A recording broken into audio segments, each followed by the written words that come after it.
All right, welcome to today's Explainer. We are going to jump right in and tackle a mystery that has honestly frustrated people for generations. Why do the rich just seem to keep getting richer while most people stay completely broke? To help us break this down today, we're going to follow a little visual guide. Meet our simple stickman.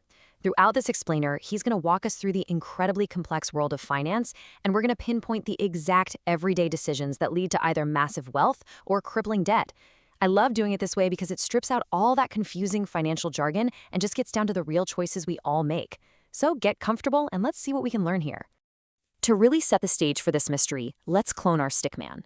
We've now got two identical friends, friend A and friend B, and they are starting at the exact same point in life. Both of them are exactly 22 years old, they both just landed their very first job on the exact same day, and here's the kicker.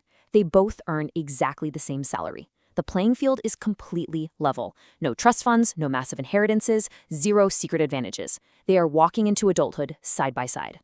But fast forward exactly 20 years. Let the clock run. They're now 42 years old, and wow, what a difference. Friend A is living in this beautiful house, he's got investments generating passive income, and he literally never stresses about money. Friend B, on the other hand, completely drowning in debt, living paycheck to paycheck, constantly wondering where all his cash went by the 30th of the month. So we've got to ask, what on earth happened? Did friend A just get incredibly lucky, win the lottery? Well, the data tells us no. This massive gap in their lives actually comes down to just a few tiny financial decisions that seemed like nothing at the time, but compounded into life-changing results. So, how exactly did they end up in entirely different universes? Well, it all starts with debunking the biggest lie about money. You've probably thought this yourself at some point. If I just made more money, I'd finally be rich. It sounds so logical, right? But the truth is, income actually does not create wealth. Habits do. And that is a profound mental shift. Think about it. If a high salary guaranteed wealth, we wouldn't see professional athletes going bankrupt just a few years after they retire. You wouldn't see massive celebrities losing their fortunes. We wouldn't even see high-earning doctors and engineers living paycheck to paycheck, which, trust me, happens all the time. The harsh reality is, if you spend everything you earn, you are going to stay broke, no matter how many zeros are on your paycheck. Think of your personal finances kind of like a bucket. The water flowing into the top, that represents your monthly income. Now imagine a bunch of holes at the bottom of that bucket. Water is just leaking out everywhere. Those holes represent your debt, unnecessary spending, and just generally poor financial decisions. Most people think the solution is to just get a bigger water pipe. You know, a promotion, a raise, a better job. But if your bucket is absolutely full of holes, a bigger pipe doesn't solve a thing. The water just leaks out faster. You've got to patch the holes first. You have to fix the habits. Which brings us right to our next core concept, rich versus poor thinking. Let's look at how this mindset actually plays out day to day for our two friends. Person A gets his paycheck and boom, immediate focus on instant gratification. He buys the absolute newest phone, designer clothes, eats out at expensive restaurants basically every day. And by the end of the month, his bank account is sitting at zero. Person B, however, totally flips the script. He still has fun, but before he spends a single dime on entertainment, he saves and invests a portion of his paycheck first. The leftovers are what he uses for fun. Over the years, Person A is surrounded by stuff that is actively losing value, while Person B is quietly building a mountain of investments that are growing. This right here is the absolute holy grail of financial literacy. It all comes down to assets versus liabilities. An asset is simply something that puts money into your pocket. Think rental properties, dividend-paying stocks, or business that makes money while you sleep. A liability is something that takes money out of your pocket, like a shiny new luxury car that loses a massive chunk of its value the literal second you drive it off the lot. The secret is shockingly simple, guys. Poor people buy liabilities while wealthy people focus all their early energy on buying assets. Now, if you focus on those assets, you unlock a literal superpower. Welcome to the secret weapon, compound interest.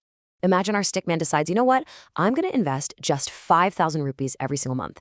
He doesn't need to be a millionaire to pull this off. He just commits to this one single habit. He puts it in an investment and this is the absolute most important part, he doesn't touch it. He just keeps investing year after year. First, his money begins earning returns. Then, this magical mathematical thing happens. Those returns start earning their own returns. His money literally starts multiplying itself. To really wrap your head around this, it's like planting a seed.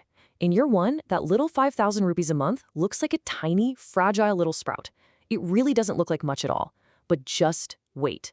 By year 5, that sprout is a sturdy little tree, growing all on its own. By your 20, because of compound interest, that tiny seed has exploded into a massive canopy of wealth. It is completely impossible to ignore. The initial cash you put in is now just a tiny fraction of the total tree. The vast majority of it is just growth from the interest compounding on itself, over and over again. The math on this reveals something absolutely wild. Time is actually way more powerful than money. Let's compare Sarah and Rahul. Sarah starts investing her money at age 20. Rahul, he decides to wait. He wants to live it up in his 20s, so he waits until he's 30 to start investing. Well, the math tells us that even if Rahul eventually realizes he's behind and starts investing significantly more money every month than Sarah, Sarah can still end up with way more total wealth by retirement. Why? Because she gave her money a full 10-year head start to compound. The earlier you start, the harder your money works for you. So if the math is so incredibly clear, why doesn't everyone do it? Well, that brings us to overcoming instant gratification. We are hardwired by human nature to want pleasure today over some vague reward tomorrow. Buying a brand new phone right now, that feels amazing. Putting money into our retirement account, honestly, it feels kind of boring. That psychological reality is exactly why so few people become truly wealthy. But the rich deliberately train themselves to delay that gratification. Instead of walking into a store and asking, "What can I buy today?" they pause. They ask themselves one simple question: will this purchase help my future? Just by asking that, they force their brain to look right past that quick dopamine hit and focus on the long-term goal. Because really, it's the sneaky, harmless-looking choices that trap people. Buying that one fancy coffee on the way to work, having a little late-night online shopping habit, forgetting to cancel that one streaming subscription you never even watch.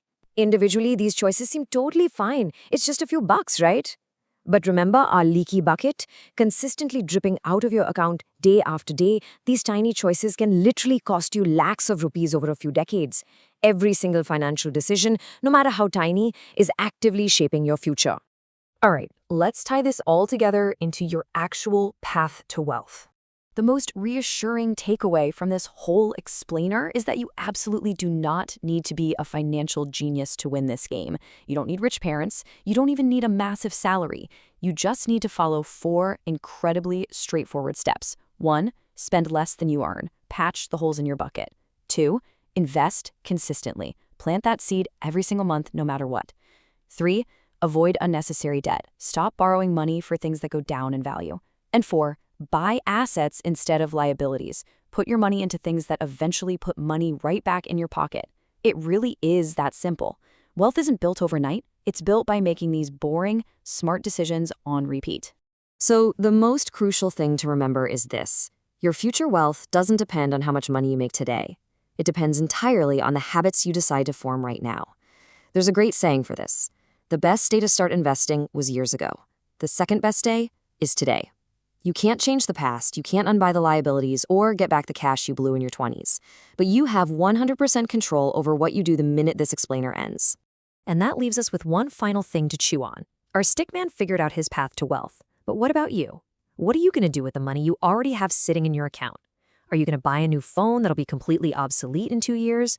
Or are you going to buy an asset that's going to pay you for the rest of your life? The choice and the wealth that comes with it is entirely yours. Thank you so much for joining me on this explainer today. I really hope this helps you patch up that bucket and start planting those seeds. See you next time.